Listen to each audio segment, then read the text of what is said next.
pemanfaatan literasi digital untuk mengembangkan hasil tani di Indonesia. Kita akan langsung saja bergabung dengan narasumber kita yang pertama, ada Dr. Astri Dwi Andriani.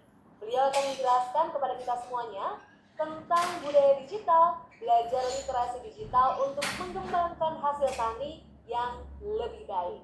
Kepada Dr. Astri, saya persilakan.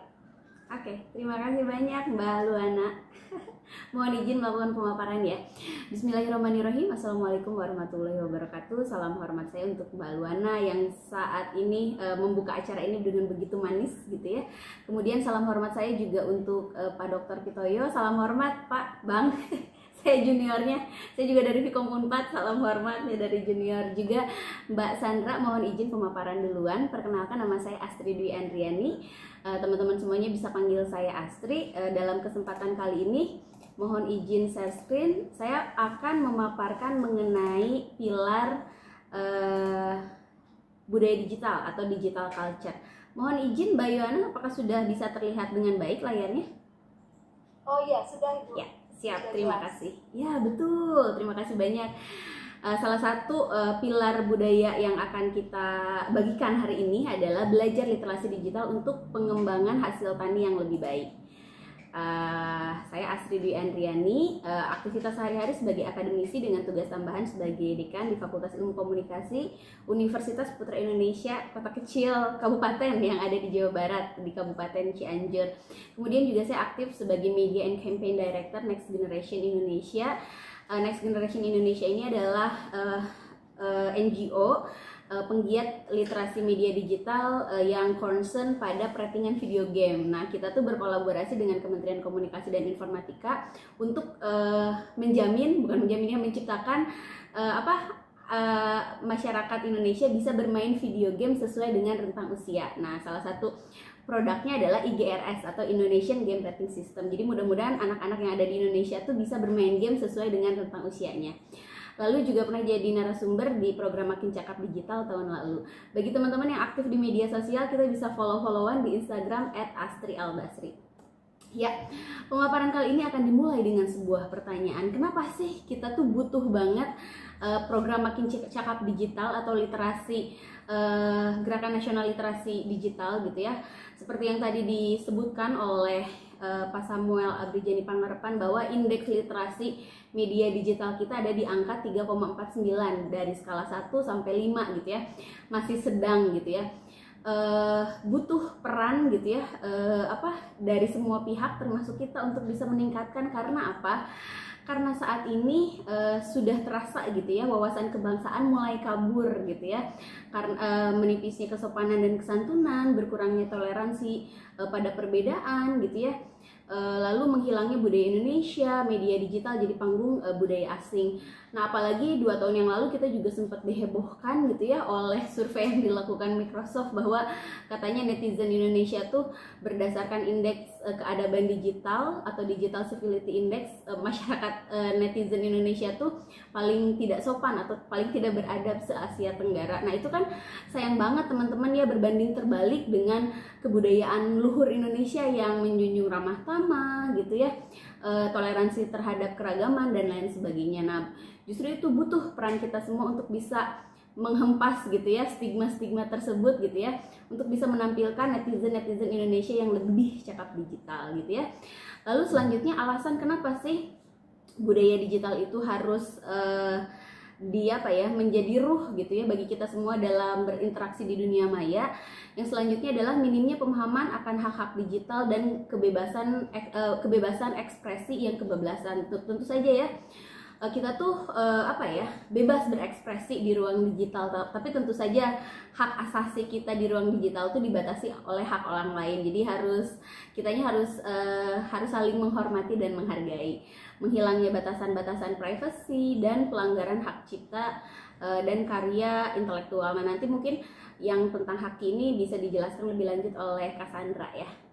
Nah, lalu apa yang bisa kita lakukan gitu ya agar budaya Indonesia ini tetap ada gitu ya? Karena kan tadi menjadi panggung budaya asing. Kalau beberapa dekade yang lalu masyarakat dunia ngiblatnya ke ke barat gitu. Kalau sekarang kan apa-apa serba Korea, drama Korea, musik Korea, pakaian Korea, sampai make up pun Korea. Nah, bagaimana caranya gitu ya sebagai bangsa Indonesia kita tetap punya jati diri gitu ya? Salah satu jawabannya adalah melalui budaya bermedia digital. Apa sih budaya bermedia digital? Yakni kemampuan individu dalam membaca, menguraikan, membiasakan, memeriksa, dan membangun wawasan kebangsaan, nilai-nilai Pancasila, dan Bhinneka Tunggal Ika dalam kehidupan sehari-hari. Nah, tentu saja ya, biar bisa menjadi netizen yang cakap digital, kita tuh harus menjadikan Bhinneka Tunggal Ika, semboyan itu, dan ideologi Pancasila menjadi ruh gitu ya, menjadi dasar kita beraktivitas di dunia maya. Nah, setidaknya teman-teman ada 4 hal nih kompetensi atau ruang lingkup budaya bermedia digital yang jadi apa ya, yang jadi dasar kita melakukan interaksi di dunia maya. Yang pertama adalah budaya digital atau budaya Pancasila, yang kedua adalah digitalisasi budaya, yang ketiga adalah mencintai produk dalam negeri, dan yang keempat adalah hak-hak digital. Nah, mudah-mudahan gitu ya dengan ikut webinar kali ini kita sama-sama sebetulnya mengingatkan diri saya sendiri untuk bisa apa ya, untuk bisa menerapkan nilai-nilai Pancasila dari sila 1 sampai sila ke-5 gitu ya dalam kehidupan, dalam beraktivitas di media sosial. Contohnya misalkan sila pertama kan ketuhanan yang Maha Esa gitu ya. Mudah-mudahan di media sosial kita bisa menebarkan cinta kasih gitu ya, dan menghormati perbedaan kepercayaan di ruang digital. Jadi nggak saling senggol gitu ya. Begitupun dengan sila kedua, ketiga, keempat, kelima, dan yang lainnya. Nah, yang selanjutnya adalah kompetensi kedua adalah digitalisasi budaya. Nah, digitalisasi budaya ini adalah upaya kita untuk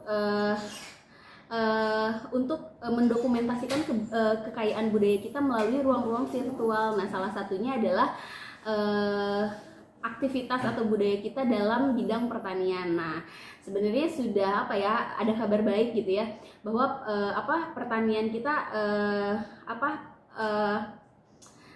pelaku pertanian yang ada di Indonesia sudah merambah ranah-ranah digital gitu. Misalnya Patani Digital, ada Sayur Box, ada Simbah, Agripedia, Tani Hub, dan lain sebagainya. Jadi kita bisa belanja sayur gitu ya lewat aplikasi. Nah, ini adalah salah satu produk-produk karya dalam negeri gitu ya, buatan bangsa Indonesia sendiri di bidang pertanian.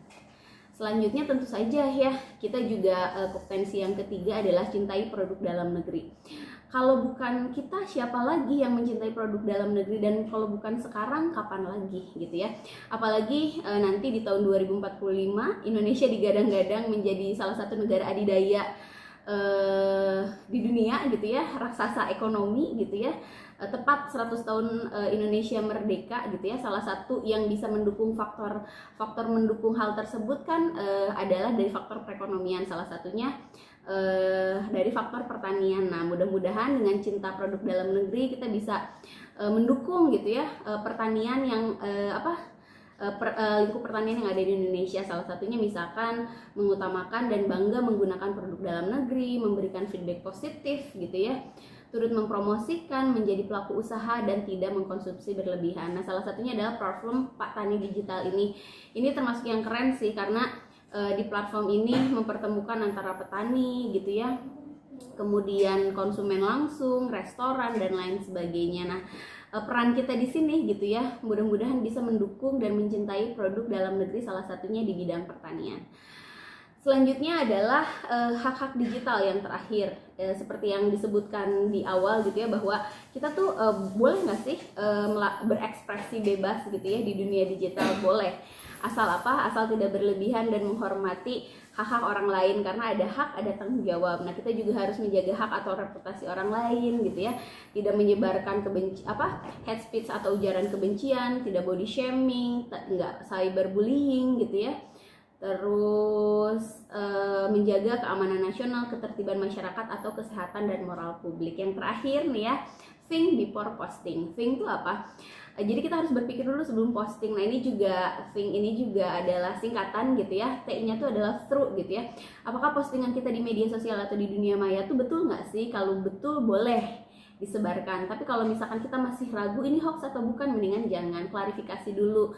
Pastikan dulu bahwa berita yang kita sebarkan itu benar. Lalu think huruf kedua adalah gitu ya, helpful gitu ya. Apakah postingan-postingan kita yang ada di dunia maya itu tuh membantu orang lain, menginspirasi? Kalau menginspirasi dan membantu boleh, tapi kalau misalkan enggak, mendingan jangan. Memecah belah gitu, mendingan jangan gitu ya. Mengandung ujaran kebencian, mendingan jangan. Dan yang terakhir, yang ketiga adalah illegal gitu ya. Apakah postingan kita melanggar gitu ya kode etik gitu ya, melanggar norma nilai dan hukum yang ada di Indonesia? Kalau melanggar jangan, karena kita ada Undang-Undang Informasi Transaksi Elektronik atau UU ITE. Itu juga pemerintah nggak main-main ya, ancaman hukumannya sampai dengan 6 tahun penjara dan denda sampai dengan 1 miliar. Jadi kalau misalkan postingan kita agak aneh-aneh, mendingan jangan gitu ya. Yang selanjutnya adalah necessary. Nah, penting nggak sih? Penting banget nggak sih posting? Kalau nggak penting-penting amat mah jangan. Jangan yang penting posting, tapi posting mendingan yang penting aja. Dan yang terakhir adalah K atau kindness. Apakah postingan kita tuh mengandung kebaikan untuk orang lain, menyebarkan kebaikan, menginspirasi orang lain? Kalau baik boleh, tapi kalau enggak mendingan jangan. Jadi think before posting. Kesimpulannya adalah dunia digital adalah dunia kita sekarang ini. Mari mengisinya dan menjadikannya sebagai ruang berbudaya, tempat kita belajar dan berinteraksi, tempat anak-anak kita nanti bertumbuh dan berkembang, sekaligus tempat di mana kita sebagai bangsa hadir dan bermartabat. Ya, bagi teman-teman yang masih penasaran soal pilar budaya digital, bisa masuk ke www.literasidigital.id atau bisa follow di Instagramnya @cyberkreasi. Terima kasih, sekian paparan dari saya. Mudah-mudahan ada hal yang bisa diambil. Saya kembalikan ke Mbak Luana selaku moderator. Terima kasih banyak. Terima kasih untuk Dr. Astri yang sudah menjelaskan ya kepada kita semuanya tentang budaya digital, belajar literasi digital untuk mengembangkan hasil tani yang lebih baik. Nah, kawan-kawan talenta digital, kali ini saya punya satu video yang menarik sekali nih, yang tentunya bisa memberikan manfaat untuk kawan-kawan talenta digital semuanya, yaitu tentang 4 jurus cetak digital. Berikut tayangannya.